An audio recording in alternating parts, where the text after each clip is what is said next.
If life feels loud right now and you can't seem to stay focused, nothing is wrong with you. You haven't lost your spark. Your attention is just stretched thin. So let's bring it back. For years, I thought that busy seasons meant I had to put my creativity on pause. But every time I did that, I felt disconnected, scattered, and even behind. What I finally learned is this: you don't lose your creativity when life gets full. You just need a different way to focus it. So today, I want to show you what that actually looks like. The first thing that keeps me focused is honoring what season I'm actually in right now, in this moment. We are not meant to create every chapter in our lives the exact same way. Some seasons are for output, some seasons are for rebuilding, and some seasons are even for rediscovering. And the busy seasons, the one where you are navigating auditions, callbacks, traveling, family, building new businesses, whatever adventures you have going on in your life at that time, what we really need to focus on is grounding. Because these seasons, these chapters, are for clarity, not volume.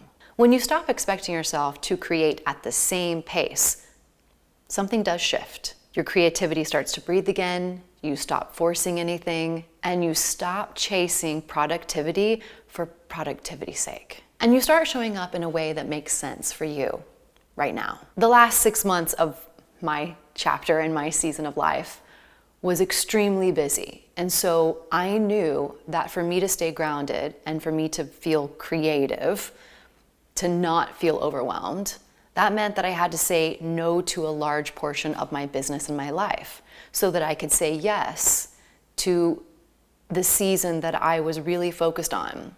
And for me, that truly was traveling because of my business, focusing on audition season for me, going all in on the East Coast, and then navigating the business that I have on the West Coast as well.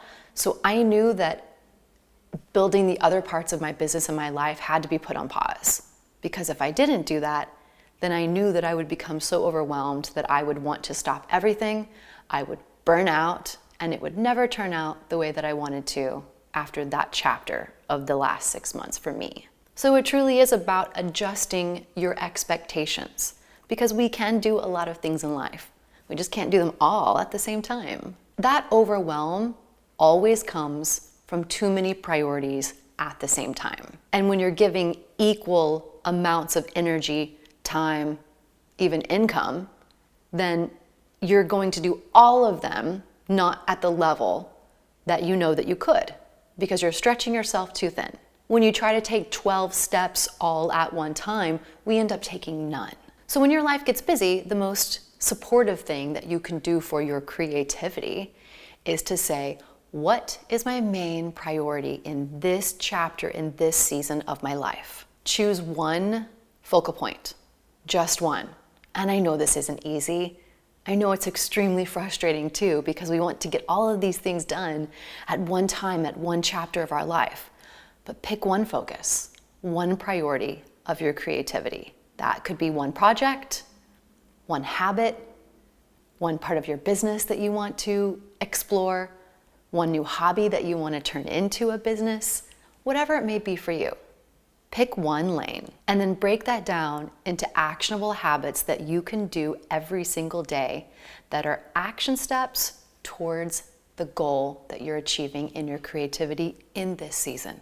Busy seasons, as I'm sure you probably have experienced, do not respond to intensity. They truly respond to alignment.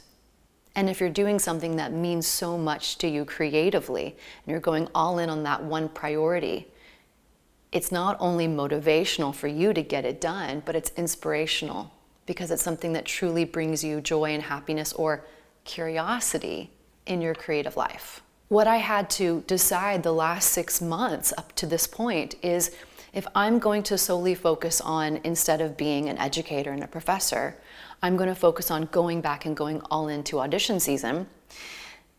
That took up so much of my mental bandwidth, my emotional bandwidth, my financial bandwidth for training and lessons and coachings.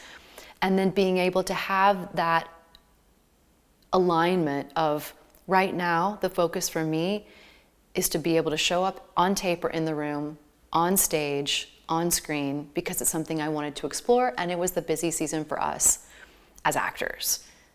That means that you choose one focus point and everything else has to quiet down. If you can do that, that's when the true momentum happens. Because here's the truth. Staying focused creatively isn't about discipline. It's truly about identity. When you decide who you're becoming, everything else follows. And this is something that has been every chapter of my season. The reason that I'm able to create the next one is that momentum. My life works the way it does because I have multiple careers, multiple jobs, multiple streams of income, multiple joys in my life. As an artist, I'm also doing auditions, and I'm coaching, and I'm creating content, and I'm working with clients that are trying to break through and figure out who they're becoming and what is aligned with them right now, and then what are those action steps, one at a time. Because I made the decision that I wanted my creative life to look this way. And now, as I move into my 40s, and I leave the last decade of being a professor, a musical theater professor behind, but there is one main priority that I'm shifting to now because of the next phase of who I want to become. When you know who you want to become, you know where your focus needs to land, and everything else becomes noise. Wherever you are today, whatever season you're in, give yourself